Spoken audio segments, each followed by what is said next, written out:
आइए श्रवण करें सोमनाथ कथा। भगवान शिव का प्रथम ज्योतिर्लिंग है।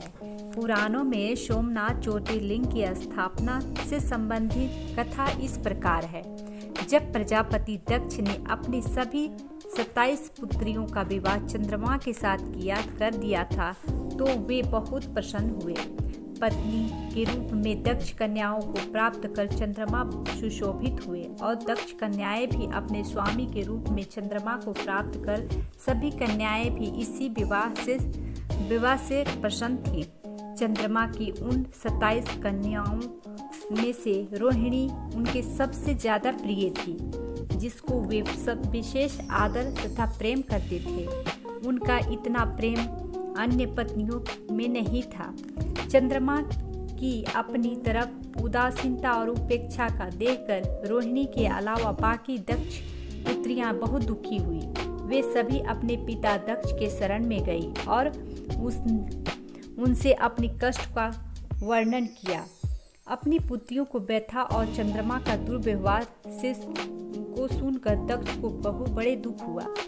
उन्होंने चंद्रमा से भेंट की और शांति पूर्वक कहा, कलानिधे, तुमने निर्मल और पवित्र कुल में जन्म लिया है, फिर भी तुम अपनी पत्नियों के साथ भेदभाव व्यवहार करते हो।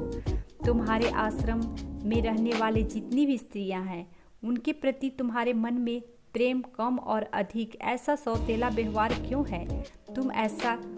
तुम किसी को अधिक प्यार करते हो और किसी को कम कर देते हो, ऐसा क्यों करते हो? अब तक जो व्यवहार किया वह ठीक नहीं है, फिर अब आगे दुर्व्यवहार तुम्हें नहीं करना चाहिए।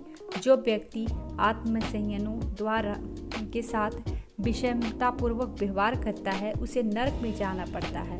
इस प्रकार प्रजापति दक्ष ने अपने दामाद चंद्रमा को प्रेम पूर्वक समझाया और चंद्रमा में सुधार न हो जाए ऐसा सोच प्रजापति दक्ष वापस लौट आया। इतना समझाने पर भी चंद्रमा ने अपने ससुर प्रजापति दक्ष की बात नहीं मानी। रोहिणी के प्रति अतिशय आसक्त के कारण उन्होंने अपने कर्तव्य का अवहेलना की तथा अपनी अन्य पत्नियों को कुछ भी ख्याल नहीं रखा और उन सभी का उदासीन रहे। दोबारा समाचार प्राप्त कर प्रजापति दक्ष बड़े दुखी हुए। वे पुनः चंद्रमा के पास आकर उन्हें उत्तम नीति का द्वारा समझाने लगे। दक्ष ने चंद्रमा से न्यायोचित वर्ताव करने की प्रार्थना की। बार बार आग्रह करने पर भी चंद्रमा के अवहेलना पूर्वक जब दक्ष की बात नहीं मानी, तब उन्होंने चंद्रमा को श्राप दे दिया। दक्ष ने कहा कि मेरे आग्रह करने पर भी तुमने अपनी अवज्ञा की है, इसलिए मैं तुम्हें यक्ष रोग हो जाए। दक्ष द्वारा श्राप देने के साथ ही चंद्रमा क्षण में रोग से ग्रसित हो गया। उनके क्षीण होते ही सर्वत्र हाहाकार मच गया। सभी देवतागण तथा ऋषिगण भी चिंतित हो गए।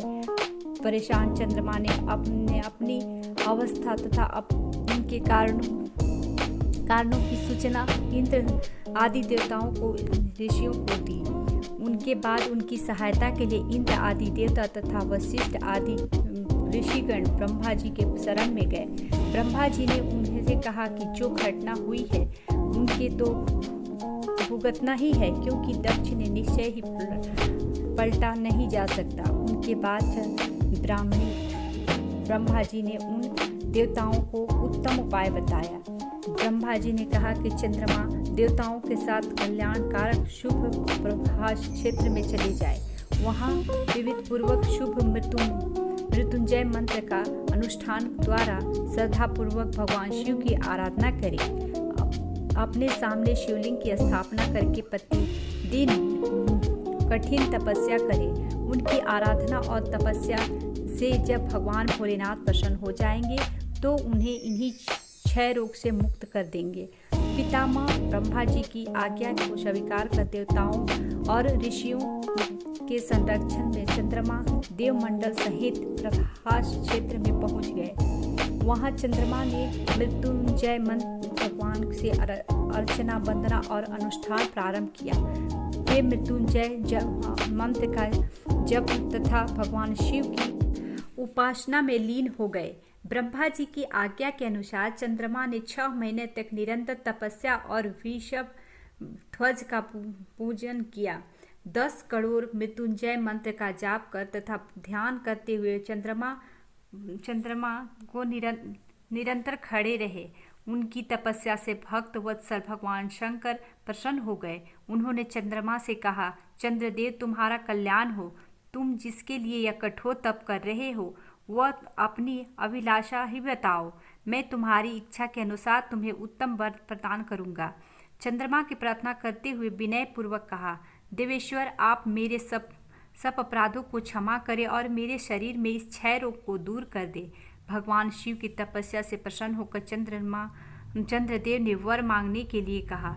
इस प्रकार चंद्रदेव ने वर मांगा, हे भगवान आप मुझे इस श्राप से मुक्त कर दीजिए और मेरे सारे अपराध क्षमा कर दीजिए। इस श्राप को पूरी से समाप्त करना भगवान शिव के लिए भी संभव नहीं था, अतः मध्य का मार्ग निकल गया। चंद्रदेव तुम्हारी कला प्रतिदिन एक पक्ष में छीड़ होता रहेगा, बाकी दूसरे पक्ष में निरंतर बढ़ती रहेगी। इस प्रकार तुम स्वस्थ और लोक सम्मान के योग्य हो जाओगे। भगवान शिव का कृपा तो रूपी प्रसाद प्राप्त करके चंद्रदेव बहुत प्रसन्न है। उन्होंने शक्ति पूर्वक भावपूर्वक शंकर की स्तुति की। ऐसे